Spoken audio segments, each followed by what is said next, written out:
Magandang araw mga idol, kamusta po? DGL Sports TV nagbabalik po mga idol. Boxing update po tayo. Cuadro Alas Casimero versus Naoya Inoue. Matutuloy na nga ba yan mga idol?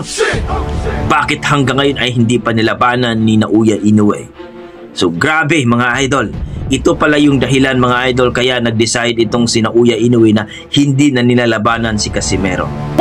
Dahil sa ginawa ni Casimero sa bansang Japan na kung saan last laban niya dito kay Saul Sanchez na sinasabi nila na mismo sila ni Naoya Inoue ang pumili daw na makakalaban ni Casimero dahil gusto nilang matalo itong si Casimero.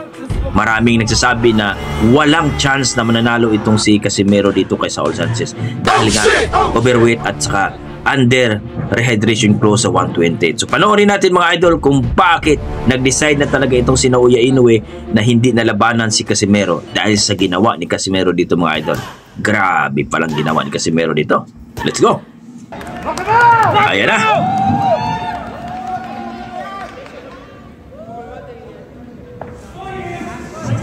Ito yung sinabi nila mga idol na malupit at mabangis daw sa Mexico.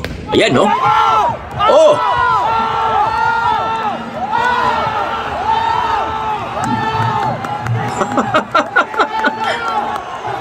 Knockdown! No.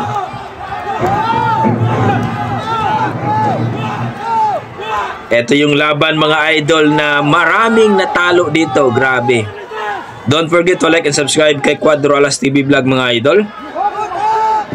Oh. Daming nagalit dito sa laban na to eh. Kasi ang daming natalo eh.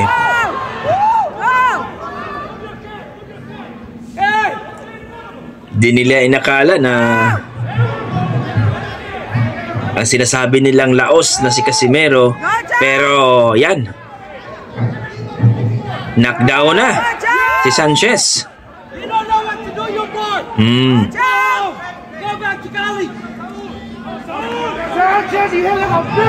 Kaya pala nag-decide na si Inoue na hindi na kalabanin si Casimero dahil sa ginawa dito kay Saul Sanchez sa mismo sa baluarte ni Naoya Inoue sa bansang Japan.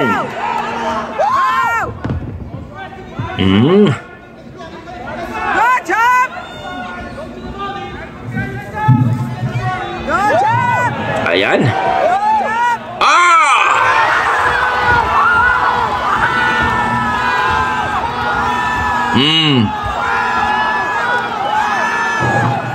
Lip hook.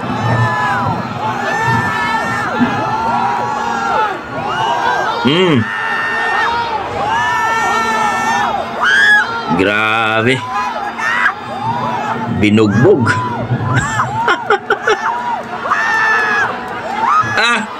Garapido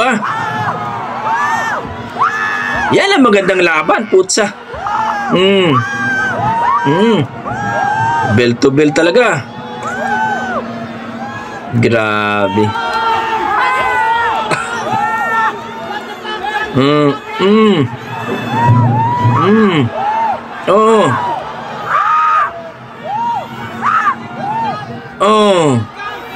Wala na, tinigil na.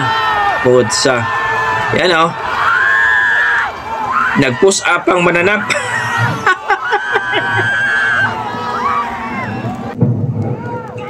Grabe.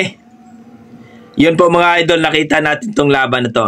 Ito yung laban ni Casimero, yung huling laban niya doon sa bansang Japan, na kung saan, ayon nga kay Cuadros Casimero, sila pa daw ang namili dito kay Saul Sanchez dahil malakas daw talaga ito. At ika nga, tatalunin daw talaga itong si Casimero ni Saul Sanchez. Walang naniniwala mga idol. Siguro ilan lang ang naniniwala na manalo si Casimero dahil nga nag-overweight at under rehydration clause pa ito. Hindi kumain ng isang gabi mga idol para lang makuha ang timbang ng 128. Samantalang si Saul Sanchez ay talagang grabe ng lumaki, lumubo ng lumubo. Dahil nga unang salang pa nila ay nakuha na ang timbang ng 122. Samantalang si Casimero lumagpas ng 1 point something mga idol. So hindi niya nakuha. So kagabi hindi siya kumain hanggang kinabukasan na nag-weigh-in na kinuha yung 128 pounds mga idol. Grabe! Ito yung laban na talagang sobrang takot ni Naoya Inoue dito. Ang kampo ni Naoya Inoue at ang mga fans ni Naoya Inoue na hindi na talaga lalabanan nila si Casimero dahil, bakit kamo? Masisira talaga ang karer ni Naoya Inoue kung makalaban niya si Casimero. Kaya mga idol, todo iwas itong monster kuno ng Japan na tinatawag nilang Japanese turtle na namimili lang din ng kalaban. Ayaw niya lumaban sa malalakas ni Ahmad Aliyeb at ni Casimero. Kaya todo iwas ito mga idol sapagkat nakita ng kahinaan niya nung laban niya kay Luis Nery na knockdown siya.